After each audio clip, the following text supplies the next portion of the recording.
అసలు నిజంగా మనుషులకి దెయ్యాలు పడతాయా? ఒకవేళ పడితే ఏ టైప్ ఆఫ్ దెయ్యాలనేవి మనుషులకి పడతాయి? కొంచెం పిచ్చి పిచ్చిగా బిహేవ్ చేయడం, గట్టి గట్టిగా అరవడం, జుట్టు పీకేసుకోవడం. అసలు ఇంతకీ దెయ్యం అంటే అర్థం ఏంటి ఫస్ట్? అందరికీ వందనాలండి. చాలా ప్రాముఖ్యమైనటువంటి విషయం ఈరోజు మనం చర్చించుకోబోతున్నామండి. అంటే మేము ప్రీవియస్‌గా చేసినటువంటి వీడియోస్ అన్నీ మీరు చూడగలిగితే, మనిషికి అవసరమయ్యేది మనకి బేసిక్‌గా ఉండేటువంటి డౌట్స్ ఏవైతే ఉంటాయో, వాటి మీదనే మేము వీడియోస్ అనేవి చేస్తూ మీకు వాక్యాన్ని చెప్పే ప్రయత్నం చేస్తున్నాము. ఓకే. సో, ఈరోజు చెప్పేటువంటి టాపిక్ అనేది ఎందుకు ఇంత ప్రాముఖ్యం అంటున్నాను అంటే, ఇది చాలామంది మైండ్‌లో ఉండేటువంటి డౌట్. చాలామంది మైండ్‌లో ఉండే డౌటు అండ్ చాలామంది నిజమని నమ్మేటువంటి డౌట్. బాగా అర్థం చేసుకోండి. చాలా మందిలో ఉండే డౌట్, చాలామంది నిజమని నమ్మేటువంటి డౌట్ అనమాట. ఈరోజు మనం అంటే మూవీస్‌లో గూడా మనం చాలా సార్లు చూసే ఉంటాము. ఈ సిట్యుయేషన్స్ అన్నీ గూడా. ఏంటో క్లియర్‌గా చెప్తానండి. బాగా ఆలోచిద్దాం. దానికంటే ముందు అసలెందుకు ఈ టాపిక్ మాట్లాడాల్సిన అవసరం వచ్చింది అనేది కూడా మీకు ఒకసారి చెప్తాను నేను.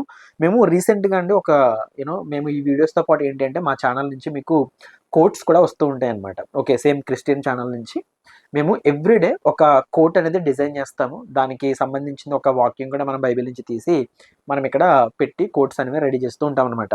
సో, ప్రీవియస్‌గా మేము పెట్టిన కోట్ ఒకటి మీకు చూయిస్తానండి. ఒకసారి అందరూ చూడండి ఇక్కడ. సో, చనిపోయాక మనిషి ఆత్మ దేవుని ఆధీనము, మనిషి దెయ్యంగా ప్రవర్తించడం కేవలం రోగము అని చెప్పేసేసి ఒక కొటేషన్ అనేది రాసామండి మేము ప్రీవియస్‌గా. ఓకే. సో, దీనికి ఇది చూసిన తర్వాత ఏంటంటే చాలామంది మాకు కొంచెం నెగెటివ్ కామెంట్స్ అనేవి పెట్టడం జరిగింది. అంటే దెయ్యం పట్టడం రోగమేంటి? అది నిజమే గదా! దెయ్యాలు మనిషిని పడతాయి గదా! బైబిల్‌లో చాలా సందర్భాల్లో మనకి మనుషుల్ని దెయ్యాలు పట్టినటువంటి సిట్యుయేషన్స్ మనం చూసాం గదా! అని చెప్పేసేసి పాపం చాలామంది సహోదరులు మమ్మల్ని క్వెషన్ చేయడము, లేకపోతే దీని గురించి ఇంకోసారి పూర్తి వివరణ ఇవ్వండి అని చెప్పేసేసి అడగడం జరిగింది. సో, దట్స్ ద రీజన్ మరలా ఈ వీడియో రూపంలో మీ ముందుకొచ్చామండి. ఇక్కడ వీడియో ఏంటంటే నిజంగా మనుషులకి దెయ్యాలు పడతాయా? ఏవండీ? నిజంగా మనుషులకి దెయ్యాలు పడతాయా? అసలు ఇంతకీ దెయ్యం అంటే అర్థం ఏంటి ఫస్ట్? ఇది మనకు అర్థం కావాలి. ఏవండీ ఈ కోట్‌లో మేము రాసిన ఉద్దేశ్యం ఏంటి? అసలు ఆ కోట్ దేన్ని ఉద్దేశించి మేము రాసాము? ఆ కోట్‌లో మేము మెన్షన్ చేసినటువంటి దెయ్యం అంటే ఏంటి? అసలు నిజంగా మనుషులకి దెయ్యాలు పడతాయా? ఒకవేళ పడితే ఏ టైప్ ఆఫ్ దెయ్యాలనేవి మనుషులకి పడతాయి? అన్నది మనం ఆలోచిద్దాం. ఇది చాలా ముఖ్యమైన టాపిక్ అండి. దయచేసి ఎవరు స్కిప్ చేయొద్దు. కంప్లీట్‌గా చూడండి. బికాజ్ ఈరోజు మనం చాలా సినిమాస్‌లో కూడా మీరు చూసే ఉండుంటారనమాట. మేబీ చిన్నప్పుడు మనకి డిఫరెంట్ డిఫరెంట్ మూవీస్‌లో దెయ్యం అనగానే మనకొక రకమైన ఒక భయంకరమైన రూపాన్ని మనకి చూయించి, ఏవండీ సో, బ్లాక్ కలర్ వేసేసి ఫేస్‌కి ఒక ఆత్మ రూపంలో సంథింగ్ ఒక బ్లాక్ కలర్‌లో ఒకటి సంథింగ్ సీజీఐస్ వాడి సంథింగ్ ఏదేదో చేసి మొత్తానికి మనల్ని భయపెట్టే ప్రయత్నం చేస్తారు. బ్యాక్‌గ్రౌండ్ మ్యూజిక్, పెద్ద పెద్ద సౌండ్స్ సంథింగ్ చేసేసి దెయ్యం అంటే ఇలా ఉంటుందని చెప్పేసేసి మనకొక రూపాన్ని మనకొక రూపాన్ని చూయించారు. ఏవండీ? దెయ్యం అంటే ఇలానే ఉంటుందని చెప్పేసేసి మనకి ఒక రూపాన్ని చూపించారు మనకి చాలామంది మూవీ డైరెక్టర్స్.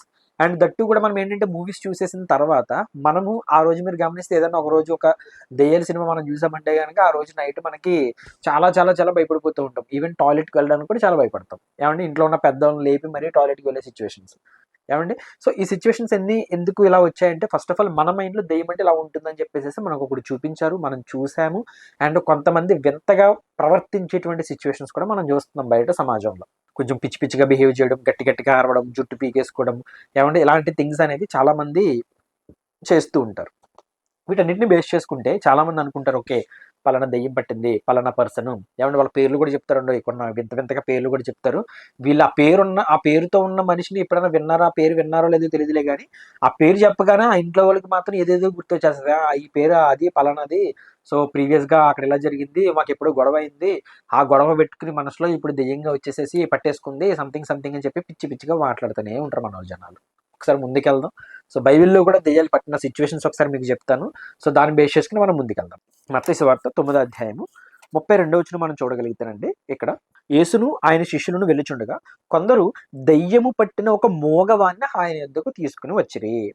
ఫస్ట్ సినారియో ఒక దెయ్యం పట్టినటువంటి వ్యక్తిని యేసుక్రీస్తు వద్దకు తీసుకొచ్చారు. ఇక్కడ మీరు గమనించాల్సింది ఏంటంటే అతను మూగవాడు. దెయ్యం పట్టింది బట్ మూగవాడు. ఓకే. దెయ్యం వెళ్ళగొట్టబడిన తర్వాత ఆ మూగవాడు మాటలాడగా జనసమూహంలో ఏం చేశారట? ఆశ్చర్యపోయారు. First case.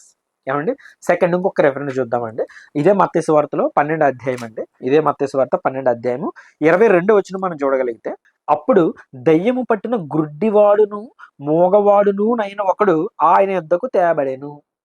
ప్రీవియస్‌గా మూగవాడు, ఇప్పుడు రెండో కేసులో మూగవాడు ప్లస్ గ్రుడ్డివాడు 2 ఉన్నాయండి. ఓకేనా. గుడ్డివాడును మూగవాడునైన ఒకడు ఆయన యొద్దకు తేబడెను.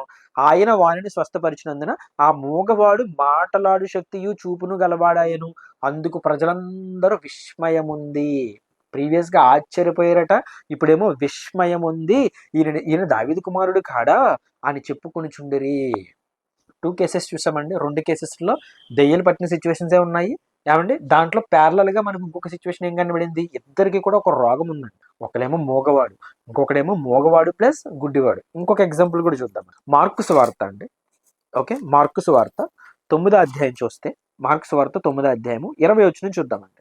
ఓకే, సో వారు ఆయన యుద్ధకు వానిని తీసుకుని వచ్చిరి. దయ్యము ఆయనను చూడగానే వానిని విలవిలలాడించను గనుక వాడు నేల మీద పడి ఓకే నురుగ కార్చుకొనుచు పొరలాడుచుండెను. ఇక్కడ మనం చూసినటువంటి 3 రెఫరెన్సెస్ ఇంకా చాలా ఉంటాయి, మీరు చూడగలిగితే 3 రెఫరెన్సెస్ లో కూడా దయ్యం పట్టిన ప్రతి మనిషికి కూడా ఏదో ఒక రోగం, ఏదో ఒక బాధ, లేకపోతే ఏదో ఒక సమస్య అనేది మనం అక్కడ చూడగలుగుతున్నాం. ఓకే కదా. సో ఇక్కడ ఈ సిచ్యువేషన్స్ లో యేసుక్రీస్తు వారు ఏం చేస్తున్నారు, దెయ్యాలు వెళ్ళగొట్టేస్తున్నారు. దెయ్యాలు వెళ్ళగొట్టిన వెంటనే అక్కడ ఉన్నటువంటి ప్రజలందరూ కూడా యేసుక్రీస్తు వారు చేసినటువంటి ఆ సూచక క్రియను చూసట ఆశ్చర్యపోవచ్చు, లేకపోతే విస్మయం పొందుచు, ఈయన నిజంగానే దావీదు కుమారుడేనా, ఇతను వడ్లవాని కుమారుడు కాడా, ఇంత శక్తి ఎలా వచ్చేసింది దీనికి, అసలు ఎట్లా చేస్తున్నాడు ఇవన్నీ అని చెప్పేసి ఆశ్చర్యపోయినటువంటి సిచ్యువేషన్స్ మనం ఆ కాలంలో మత్తయి, మార్కు, లూకా సువార్త ఈ సువార్తలో మనం చూడగలుగుతామండి. యేసుక్రీస్తు వారు చేసినటువంటి అద్భుత కార్యాలు, సూచక క్రియలు మనము ఈ 4 సువార్తలు మనం చూడగలుగుతాం. ఏమంటే ఇక్కడ దెయ్యము అనగానే, ఏమంటే దెయ్యము అనగానే చనిపోయిన వాళ్ళు దెయ్యాలుగా వస్తారన్నది కాదండి. ఇక్కడ దెయ్యం అంటే దాని మీనింగ్ ఏంటంటే ఒక అపవాది చేసేటువంటి ఒక తంత్రం అండి. అపవాది చేసే ఒక తంత్రము, దాన్నే దెయ్యము అంటున్నాడు యేసుక్రీస్తు వారు ఇక్కడ. అంతే, అర్థమవుతుందా. ఇక్కడ దెయ్యం అనగానే మనకి మన మైండ్ లో ఏం పెట్టారు, దెయ్యం అంటే చచ్చిపోతారు ఒకళ్ళు, చచ్చిపోయిన వాళ్ళు దెయ్యంగా మారొస్తారు. ఇంకా బాగా మీకు అర్థం కావాలంటే మనకి ఎలాంటి కథలు అల్లేశారంటే, కోరిక తీరకుండా కొంతమంది చచ్చిపోతారు. అంటే ఫర్ ఎగ్జాంపుల్ ఇప్పుడు యవ్వన కాలంలో ఉన్న వాళ్ళు ఎవరైనా చనిపోతే కనుక, యవ్వన కాలంలో ఉన్న వాళ్ళు, సో వీళ్ళకి ఏంటంటే చాలా చాలా ఆశలు ఉంటాయి. పెళ్లి చేసుకోవాలి, పిల్లల్ని కనాలి, లేకపోతే పెద్ద పెద్ద పొజిషన్కి వెళ్ళాలి, సంథింగ్ ఏదేదో చేయాలి, డిఫరెంట్ డ్రీమ్స్ అనేవి ఉంటాయి వాళ్ళకి. ఒకవేళ వాళ్ళు యవ్వన కాలంలో ఉన్న వాళ్ళు ఏ యాక్సిడెంట్ ద్వారానో లేకపోతే సంథింగ్ దేని ద్వారానో చనిపోయారు అనుకోండి, వాళ్ళు దెయ్యాలుగా మారొస్తారట. వాళ్ళు తీర్చుకోలేనటువంటి కోరికలట వాళ్ళ చుట్టూతో ఉన్న వాళ్ళలో, లేకపోతే వాళ్ళ ఫ్రెండ్స్ ఎవరైతే ఉంటారో, లేకపోతే వాళ్ళ చుట్టాలు ఎవరైతే ఉంటారో, వాళ్ళ గురించి ఎవరైతే బాగా ఇష్టపడుతూ ఉండుంటారో వాళ్ళ మీద పడి, వాళ్ళని పట్టి వాళ్ళ ద్వారా ఆ కోరికలు తీర్చుకుంటారంట. ఇది భలే భలే కామెడీగా ఉంది కదండి సిచ్యువేషన్ ఏదో. ఏమండి ఇదేదో భలే విచిత్రంగా ఉంది కదా. వాళ్ళు ఎవరికో కోరిక తీరకపోవడం ఏంటి, దెయ్యంగా వచ్చి వీళ్ళ ద్వారా కోరిక తీర్చుకోవడం ఏంటి. ఏమండి కట్టు కథలు ఎంత బాగుంటాయంటే వినడానికి, మనకి నిద్ర రానప్పుడు నైట్ పూట చెప్తారు కదా మనకి ఇంట్లో వాళ్ళు. ఏమండి అనగనగా ఒక రాజు ఉండేవాడు, 7 కొడుకులు ఉన్నారు, 7 చేపలు ఉండేవి. ఇట్లా ఉంటాయి అనమాట ఈ కథలన్నీ. మనకి నిద్ర రానప్పుడు చెప్తారు చూసారు, అట్లాంటి కథలండి ఇవన్నీ. చనిపోయిన మనిషి దెయ్యంగా రాడు, మీరు డిసైడ్ అయిపోవాలి దాన్ని. చనిపోయిన మనిషి దెయ్యంగా రాడు. ఓకేనా, చనిపోయిన మనిషి మరలా చెప్తున్నానండి దెయ్యంగా రాడు. ఓకే, మరి ఇప్పుడు దాకా మనం చూసినటువంటి దెయ్యాలు ఏంటంటే ఇది జస్ట్ ఒక అపవాది తంత్రము, అపవాది చేసేటువంటి తంత్రము. అసలు దెయ్యం సంగతి కూడా వద్దండి. నేనేమంటానంటే దేవునికి దూరంగా చేసే ప్రతి మనిషి దెయ్యం పట్టినోడే అంటాను నేను. అంటే ఫర్ ఎగ్జాంపుల్ నేను ఒక క్రిస్టియన్ని, ఓకే, నేను ఒక క్రిస్టియన్ అనుకోండి, నాకు బైబిల్ చదవాలి, లేకపోతే వాక్యం నేర్చుకోవాలి, లేకపోతే దేవుని కోసం బ్రతకాలి, ఈ సిచ్యువేషన్స్ అన్నీ నాకు తెలుసు. బట్ స్టిల్ నేను ఏం చేస్తున్నానంటే దేవుడి వైపు కాకుండా నా సొంత పనుల్లో వేరే ఏవో చేసుకుంటూ, మారు మనసు పొందినట్టు నటిస్తూ మారు మనసు పొందకుండా, ఏమండి సో డిఫరెంట్ పనులు నేను చేసుకుంటూ, నేను ఒక దెయ్యం పట్టినోనే లెక్క, నేను ఒక దెయ్యం పట్టిన వాడిని అంటాను నేనైతే. అర్థమవుతుందని నేను చెప్తుందండి. కొంతమందికి డబ్బు పిచ్చి ఉంటుంది, డబ్బు. పైగా క్రిస్టియన్, చర్చికి వెళ్ళిపోతారు, ప్రార్థన చేసేస్తారు, కన్నీరు కార్చేస్తారు, ఏమండి సాక్ష్యాలు చెప్పేస్తారు. సాక్ష్యం గురించి కూడా మాట్లాడుకుందాం మళ్ళీ మనం. ఏమంటే సాక్ష్యాలు చెప్పేస్తారు, వలవల ఏడుస్తారు, వాడు డబ్బు అంటే పిచ్చి.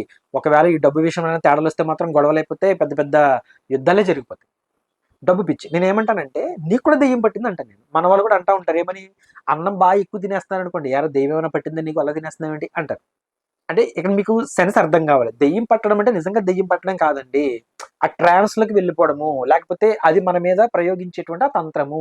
మనము దేవుడికి దూరంగా మనల్ని దూరం చేసేటువంటి ఒక ప్రక్రియనే దెయ్యం పట్టడం కింద మనకి ఇక్కడ చూపిస్తున్నారు. అందుకే ఒక రోగం ఉందండి వాళ్ళకి, మోగవాడు, గుడ్డివాడు, ఏమంటే నొరగ కార్చుకుంటూ ఉండేవాడు, ఇట్లా డిఫరెంట్ రోగాలు అనేవి ప్రతి మనిషికి అక్కడ చూపిస్తుంది. ఆ రోగం ద్వారా అక్కడ ఆ దెయ్యం అనేది లేకపోతే అపవాది అనేది ఆ మనిషిని ఇబ్బంది పెడుతూ ఉన్నప్పుడు యేసుక్రీస్తు వారు అక్కడ ఏం చేస్తున్నారు? స్వస్థపరుస్తూ ఉన్నప్పుడు చుట్టూతో ఉన్నటువంటి సమాజం ఏం చేస్తుంది? చుట్టూతో ఉన్న సమాజం ఏం చేస్తుంది అక్కడ? విస్మయం పొందుతున్నారు, ఆశ్చర్యపోతున్నారు. "ఏ బాబు ఎట్లా వస్తుంది శక్తి ఈయనకి" అని చెప్పేసేసి. దెయ్యం అంటే నిజంగా చనిపోయిన వాళ్ళు కాదండి. దెయ్యం అంటే అర్థం ఇది. అసలు ఎందుకు జరిగాయి మరి ఇది? ఎందుకు ఇలా జరిగింది అనడానికి మీకు ఒక రిఫరెన్స్ చూపిస్తాను. దాని తర్వాత దెయ్యం పట్టదు, చచ్చిపోయిన వాళ్ళ పరిస్థితి ఏమవుతుంది అన్న దానికి ఒక మాట చూపిస్తాను మీకు. ఓకేనా? ఒకసారి మార్కు సువార్త అండి మొదటి అధ్యాయం మనం చూడగలిగితే, మార్కు సువార్త మొదటి అధ్యాయం మనం చూడగలిగితే 23వ వచనం అండి. మార్కు సువార్త మొదటి అధ్యాయం 23వ వచనంలో మీరు చూడగలిగితే, ఆ సమయమున వారి సమాజ మందిరములలో అపవిత్రాత్మ పట్టిన మనుషుడు ఒకడు ఉండెను. వాడు నజరేయుడగు యేసు. ఆ ఎవరు మాట్లాడుతున్నారు ఇక్కడ? దెయ్యం మాట్లాడుతుంది. బాగా ఆలోచించాలి మీరు. మరి ఇప్పుడు దెయ్యం ఇప్పుడు దాకా దెయ్యం పట్టేస్తుంది అనుకున్నాం కదా. మరి దెయ్యము యేసుతో మాట్లాడేస్తుంది. ఇక్కడ యేసుక్రీస్తు వారితో దెయ్యం మాట్లాడేస్తుంది. ఏమని మాట్లాడేస్తుంది? నజరేయుడగు యేసు, మాతో నీకేమి? మమ్ము నశింపజేయుటకు వచ్చితివా? నీవెవడవో నాకు తెలియను, నీవు దేవుని పరిశుద్ధుడవు అని కేకలు వేసెను. దెయ్యం యేసుక్రీస్తు వారి గురించి నువ్వు పరిశుద్ధుడవు, నువ్వు దేవుని కుమారుడు అని చెప్పేసి కేకలేసేస్తుందా? ఈ రోజు పడుతున్న దెయ్యాలు ఎలా మాట్లాడేస్తున్నాయి? మరి ఎలా ఏం మాట్లాడేస్తున్నాయి? నువ్వు పలానా అమ్మాయివి, లేకపోతే నీ పేరు అది, మీ ఇంటి పేరు ఇది, నా ఇంటి పేరు ఇది, నేను అక్కడి నుంచి వచ్చాను, ఇక్కడి నుంచి వచ్చానని చెప్పేస్తున్నాయి. ఏం కథలు చెప్తారండి మన వాళ్ళు బలిగా? ఏమండి? నువ్వు నజరేయుడగు యేసు, మాతో నీకేమి? మమ్ము నశింపజేయడానికి వచ్చావా నువ్వు? నీవెవడవో నాకు తెలియను, నీవు దేవుని పరిశుద్ధుడవని కేకలు వేసెను. అందుకు యేసు, ఊరకుండము, వానిని విడిచి పొమ్మని దానిని గద్దింపగా ఆ అపవిత్రాత్మ వానిని విడవెల్లాడించి పెద్ద కేకలు వేసి వాని విడిచిపోయెను. నెక్స్ట్ చూడండి అసలైన మాట. వెళ్ళిపోయిన తర్వాత మనసు దెయ్యం విడిచిపెట్టి వెళ్ళిపోయిన తర్వాత 27వ వచనంలో అందరూ విస్మయం ఉంది. ఇదేమిటో, ఇది క్రొత్త బోధగా ఉన్నదే, ఇదేదో చాలా కొత్తగా ఉన్నదే. ఆయన అధికారముతో అపవిత్రాత్మలకును ఆజ్ఞాపింపగా అవి ఆయనకు లోబడిచున్నవని ఒకరితోనొకడు చెప్పుకునడి. ఇదేంటిది? ఇది చాలా వింతగా, చాలా కొత్తగా ఉందే. అపవిత్రాత్మలు గద్దింపబడిపోతున్నాయి ఏంటి ఈయన మాటతో అని చెప్పేసేసట వాళ్ళలో వాళ్ళు మాట్లాడుకున్న తర్వాత 28వ వచనం, వెంటనే ఆయన గూర్చిన సమాచారము త్వరలో గలిలయ ప్రాంతం అంతటా వ్యాపించెను. యావండి, యేసుక్రీస్తు వారు ఉన్నటువంటి సమయంలో జరిగిన ప్రతి సూచక క్రియ మనుషులు నమ్మడానికి, మనుషులకి యేసుక్రీస్తు వారి యొక్క శక్తి ఏంటో తెలియడానికి. ఇంకా ముందు ముందు చాలా మాటలు ఉన్నాయండి, మీకు చూపిస్తాను నేను గోయింగ్ ఫార్వర్డ్. వాక్యం స్థిరపరచబడడానికి చాలా జరిగాయండి సూచక్రియలు. సూచక్రియలు వాక్యం స్థిరపరచడానికి చాలా జరిగాయి. ఈరోజు ఆ సిచ్యువేషన్ అక్కడ జరగకపోతే ప్రజలందరూ ఆ అటెన్షన్ అనేది ఆయన మీద ఉండదు. ఏమండి, ఎందుకు నేను ఈ మాట చెప్తానంటే, చచ్చిపోయిన వాళ్ళు దెయ్యంగా రారు అనడానికి. ఒక మనిషికి ఏమండి, మనుషులు భూమి మీద పరిశుద్ధంగా బ్రతకాలి, దేవుడి కోసం బ్రతకాలి, దేవుని ఆలోచనలతో బ్రతకాలి అని ఒకే ఒక్క జీవితాన్ని మనకి దేవుడు ఇచ్చాడు. ఈ జీవితాన్ని మనము పర్ఫెక్ట్గా యూటిలైజ్ చేసుకోకపోతే, పరిశుద్ధంగా బ్రతకపోతే రేపు మాపం నరకానికి వెళ్ళిపోతాం. ఇలాంటి ఒక్క జీవితాన్ని మనం హ్యాపీగా బ్రతకాలి, సంతోషంగా పరిశుద్ధంగా బ్రతకాలని దేవుడు కోరుకుంటున్నాడు. చచ్చిపోయిన దెయ్యంగా పట్టుకొచ్చి మళ్ళీ ఇంకొకరిలో పెట్టి అతన్ని ఇబ్బంది పెట్టి ఎందుకండి థింగ్స్ అన్ని ఎందుకు జరుగుతాయి అనుకుంటున్నారు? కామన్ సెన్స్తో ఆలోచిస్తే మనకి అర్థమైపోద్ది. ఒక్కటే జీవితం, చనిపోయిన తర్వాత ఆత్మ వెళ్ళిపోతుంది, శరీరం భూమిలో పూడ్చిపెట్టబడుతుంది, వెంటనే వెళ్ళిపోతుంది. మన్ను అనేది వెనకటి వల్లే మట్టికి చేరును, ఆత్మ దాని దయచేసిన దేవుని యొద్దకు వెళ్ళును. దేవుని యొద్దకే వెళ్తుందా అనే దానికి కూడా మనం ఒక వీడియో చేస్తామండి ప్రీవియస్గా. సో మీరు చూడొచ్చు, మన ఛానల్లో ఉంటుంది.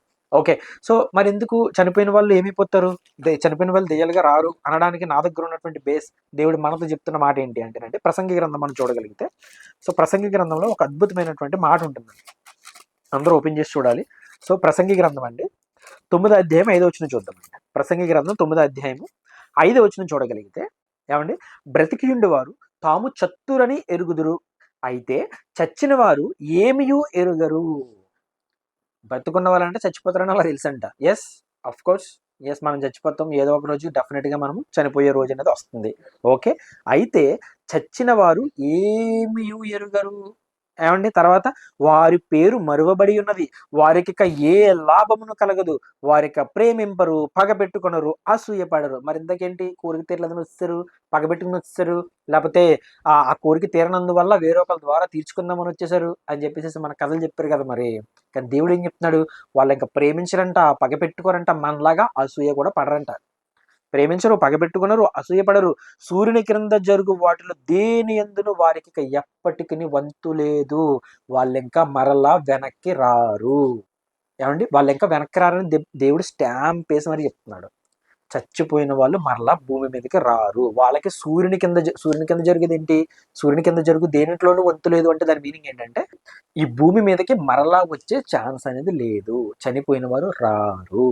మీకు అందరికీ అర్థమైంది అనుకుంటున్నానండి. చనిపోయిన మనిషి దెయ్యంగా రాడు. ఆ రోజు మేము కోర్టులో రాసినటువంటి మీనింగ్ ఏంటంటే దెయ్యం అనగానే ఇప్పుడు మనుషులకి దెయ్యాలు పట్టేస్తున్నట్టు కొంచెం డిఫరెంట్గా బిహేవ్ చేస్తారు కదా. చాలా సిచ్యువేషన్ చూసానండి మా ఊర్లో కూడా. చాలా మందికి ఇది పైగా మళ్ళీ అబ్బాయిలకి పట్టవండి దెయ్యాలు, ఆడపిల్లలకి పడతాయి. మీరు గమనిస్తే ఇదొక మరి విచిత్రమైన లాజిక్. మరి ఇది నాకు అర్థం కాదు. ఆడపిల్లలకి ఏం పడుతుంది దెయ్యాలు, అబ్బాయిలకి పట్టవు. మరి నాకైతే ఇప్పుడు పట్టలేదండి, నేను ఎప్పుడు చూడలేదండి మరి. ఓకేనా. సో దెయ్యాలు అనేవి మనుషులకు పట్టవండి, ఐ మీన్ మగవాళ్ళకి పట్టవండి, ఎక్కువ ఆడపిల్లలకే పడతాయి. అండ్ దట్టు దెయ్యం అనగానే ఇప్పుడు దాకా మనం డిస్కస్ చేసుకున్నట్టు చనిపోయిన వారు వచ్చేటువంటి దెయ్యం అయితే కాదు. అది అపవాది క్రియేట్ చేసేటువంటి ఒక తంత్రము. అంటే మనం ఏంటంటేనంటే ఎక్కువగా ఆలోచించడం వల్ల మనం దేనైతే ఒక లాంగ్ వేలో బాగా ఎక్కువగా ఆలోచించడానికి ప్రయత్నం చేస్తామో ఆ ఆలోచన వల్ల ఏమవుతుందంటే మన మైండ్ అనేది డిస్టర్బ్ అవుతుంది. దాని ద్వారా మనం ఏంటంటే కొంచెం డిఫరెంట్గా బిహేవ్ చేసే ప్రయత్నం చేస్తాం. ఇది ఆ బిహేవియరే తప్ప చనిపోయిన వాళ్ళు దెయ్యంగా వచ్చే ప్రసక్తే లేదు. సో ఏమండి మీకు ఒక ఎగ్జాంపుల్ చెప్తాను. సో యేసుక్రీస్తు వారు మరణించి తిరిగి లేచిన తర్వాత శిష్యులకి కనబడతాడు.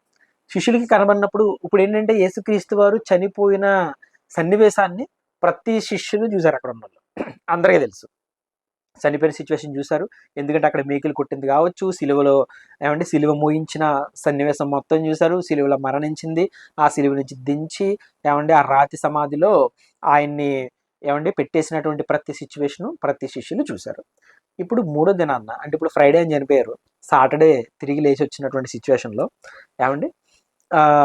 వచ్చినప్పుడు నిజంగా ఒక వైట్ బట్టలు వేసుకుని చనిపోయిన తర్వాత తిరిగి లేచి వాళ్ళ మధ్యలోకి వస్తే ఎలా ఉంటుంది చెప్పండి ఒకసారి, మీరు ఆలోచించండి. చనిపోయిన వ్యక్తిని వీళ్ళు చూశారు, మళ్ళీ తిరిగి లేచి నడిచొస్తుంటే చూస్తున్నారు శిష్యులు. తిరిగి లేచి వస్తుంటే చూస్తున్నారు.